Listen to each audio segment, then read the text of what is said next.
حضور طارق محمود انجم صاحب جرمنی سے انہوں نے یہ سوال بھیجوایا ہے کہ حضرت عیسیٰ علیہ السلام فوت ہو چکے ہیں تو پھر حضرت مرزا غلام احمد صاحب نے مسیح موعود ہونے کا دعویٰ کیوں کیا ہے؟ یہ تو حیرت انگیز بات ہے. یہ کس دنیا میں بدل میں یہ سمجھ نہیں آئی. وہاں کوئی ایم بھی نہیں نظر آیا جرمنی میں. میرا خیال ہے کہ یہ وہ صاحب ہیں جو اسائلم کی خاطر ایم جی ہونا چاہتے ہیں اور ہم سے مسئلہ سمجھنا چاہتے ہیں. بول سکتا ہے بدزنی ہو مگر اس لیے کلاس بدزنی نہیں ہے کیونکہ کثرت کے ساتھ ایسے لوگوں کے متعلق ہمارا علم میں ہے کہ وہ پہلے احمدی عقائد کو دریافت کرتے ہیں. واقعی احمدی کوئی نہیں ہوتا تو براہ راست لکھ کے پتہ کرتے ہیں اور پھر کہہ دیں گے کہ ہاں ہمیں سمجھ آ گئی ہے اور ہماری بات لے لو. اس کے متعلق شکایت بھی آئی ہے ہمیں بعض ایمبیسیز کی طرف سے. ایک ملک جس کی ایمبیسی نے شکایت بھی کی اس کا جو اس کا سب سے بڑا افسر ہے، اب اس وقت نہیں تھا، اس وقت جو سب سے بڑا افسر ہے امیگریشن کا اور سالن دینے والا، اس کے ساتھ میری تفصیلی گفتگو ہوئی. پہلی گفتگو میں اس نے مجھے کہا کہ احمدیت کے متعلق جو وضاحت ہوئی ہے، جو میں نے حالات معلوم کیے، مجھے تسلی ہے کہ اکثر احمدی درست ہوں گے جو آپ کہتے ہیں، لیکن میرے پاس سینکڑوں ایسے کیس ہیں احمدیت کے اور وہ ٹھیک لگتے نہیں. تو اب آپ کی بات بھی میں سمجھ رہا ہوں، انکار نہیں ہو سکتا. میں اس وقت سمجھ گیا، وہاں اس وقت جس وقت یہ بات ہوئی تھی اس ملک میں صرف 30 تھے احمدی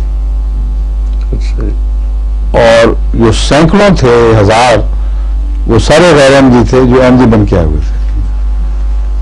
اچھا، اس کے بعد ابھی آج کی ڈاک کل کی ڈاک میں مجھے پاکستان سے اطلاع ملی کہ اسی ایمبیسی میں جب ملاقات ہوئی تو انہوں نے کہا کہ آپ جو باتیں کرتے ہیں وہ تو سب سچی لگ رہی ہیں، لیکن وہاں جو لوگ پہنچے ہوئے اس کثرت سے وہ صاف پتہ چلتا ہے کہ کسی مذہبی دباؤ کے نتیجے میں نہیں بلکہ اقتصادی حالت بہتر بنانے کے لیے گئے ہیں.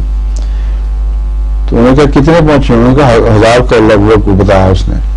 انہوں نے کہا تو سوال نہیں پیدا ہوتا ٹھیک ہے کہ ایک خاص ضلع کے ہیں.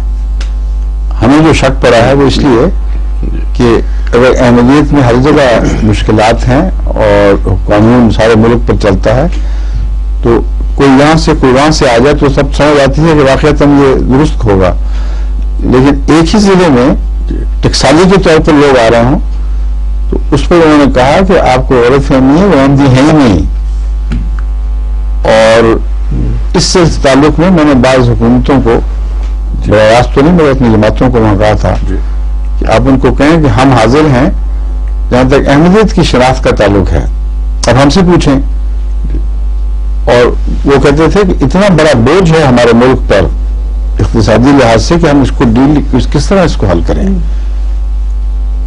اس پر انہوں نے تو اس کو جواب نہیں دیا مگر اب میں ان کو لکھوں گا اس کو مل کے بتائیں کہ ہم نے تو یہ آفر کی ہوئی ہے اور بہت سے ممالک اس سے فائدہ اٹھا رہے ہیں. ہارن میں پچھلے دنوں ایک واقعہ ہوا، پچھلے دنوں مطلب ہے کوئی سال 1.5 سال کی بات ہے کہ 2 لڑکے جو پاکستان سے آئے تھے انہوں نے ایسی ٹریننگ حاصل کی تھی احمدی عقائد کے متعلق کہ ان کو شکلوں اور طرز سے لگتا تھا غیر احمدی، وہ بھی کافی ماہر ہو چکے ہیں ان باتوں کے اور سوالات کے لحاظ سے ان کو قابو نہیں کر سکے. خلفاء کے نام بیکورڈ یاد تھے، سب کچھ کس وقت پیدا ہوا، کب وفات ہوئی، جنازہ کس نے یاد رکھی اور فلاں امیر ضلع کون ہے. وہ چکر میں پڑ گئے. وہ اس جو امیگریشن آفیسر جس جو انٹرویو لے رہا تھا اس نے کہا کہ ایک بھی غلطی میں نہیں پکڑ سکا اس شخص کی ان دونوں کی، لیکن میرا دل گواہی دیتا ہے کہ یہ جھوٹ بولے احمدی نہیں، کیونکہ احمدی میں جانتا ہوں کہ طرز وغیرہ وہ بھی کوئی مختلف ہے. اس پر ہمارے شاہد محمود صاحب جو ہالینڈش احمدی ہیں، ڈچ احمدی، ان کو امیر صاحب نے کہا تو انہوں نے کہا میں ابھی بات کرتا ہوں. اس پہ انہوں نے یہ شفون ان کو آیا ہوگا انہوں نے کہا میں آ رہا ہوں تو ابھی انتظار کرو. اب اس کی ذہانت ہے شاہد محمود کی کہ جاتے ہیں. میرا اچھا آپ احمدی ہیں؟ وہاں جی بالکل. انہوں نے کہا مجھے ایک بات سے بتاؤ کہ مرزا غلام احمد کا مرتبہ اونچا ہے یا محمد رسول اللہ کا؟ مرزا غلام احمد کا کہیں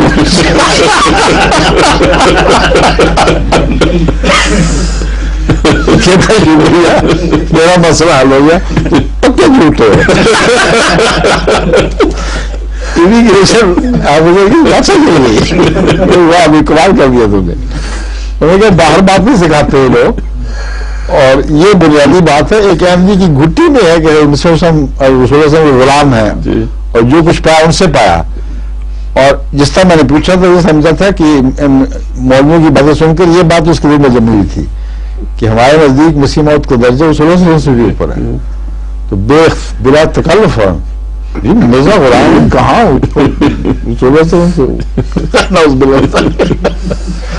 تو یہ بھی اسی قسم کا سوال ہے. ان سے پوچھیں اپنے مقامی احمدیوں سے. براہ راست کوئی جواب نہیں دوں گا.